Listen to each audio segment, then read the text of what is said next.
Hi friends, welcome to TN spicy. இன்றைக்கி நம்ம கிச்சனில் நல்லா ஒரு டேஸ்டியான குழந்தைங்களுக்கு ரொம்ப பிடிச்ச பாஸ்தா எப்படி செய்கிறதுன்னு பார்க்க போகிறோம்.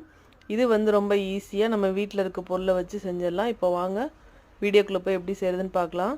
வீடியோக்குள்ளே போகிறதுக்கு முன்னாடி நம்ம டிஎன் ஸ்பைசி சேனலை இன்னும் யாரெல்லாம் சப்ஸ்கிரைப் பண்ணாமல் பார்க்குறீங்களோ மறக்காமல் சப்ஸ்கிரைப் பண்ணிக்கோங்க. கூடவே பெல் சிம்லையும் கிளிக் பண்ணிக்கோங்க. இப்போது ஒரு கடாயில் 2 ஸ்பூன் அளவுக்கு எண்ணெய் சேர்த்துக்கலாம்.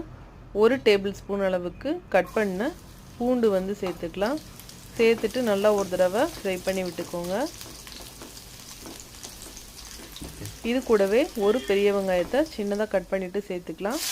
ஒரு பச்சை மிளகாய் இதையும் கட் பண்ணிவிட்டு சேர்த்துக்கோங்க. இதை நல்லா ஃப்ரை பண்ணி விட்டுக்கோங்க. வெங்காயமும் பூண்டும் நல்லா வதங்கணும், அந்தளவுக்கு நல்லா ஃப்ரை பண்ணி விட்டுக்கோங்க. இப்போ இது கூட ஒரு தக்காளியை சின்னதாக கட் பண்ணிவிட்டு சேர்த்துக்கலாம். இதையும் நல்லா வதக்கி விட்டுக்கோங்க. தக்காளி வதங்கினதுக்கப்புறமா 1 ஸ்பூன் அளவுக்கு ரெட் சில்லி பேஸ்ட்டு சேர்த்துக்கலாம். சேர்த்துட்டு நல்லா வதக்கி விட்டுக்கோங்க.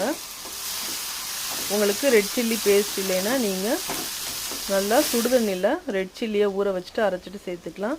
இது கூட கொஞ்சமாக ஆரிகானோ சேர்த்துக்கலாம். 1 டேபிள் ஸ்பூன் அளவுக்கு டொமேட்டோ சாஸும் சேர்த்துட்டு நல்லா ஒரு தடவை மிக்ஸ் பண்ணி விட்டுக்கோங்க. நான் 1 கப் அளவுக்கு பாஸ்தா எடுத்து அதை பாயில் பண்ணிவிட்டு ஆற வச்சு எடுத்து வச்சுருக்கேன். இப்போ இதை சேர்த்துக்கலாம்.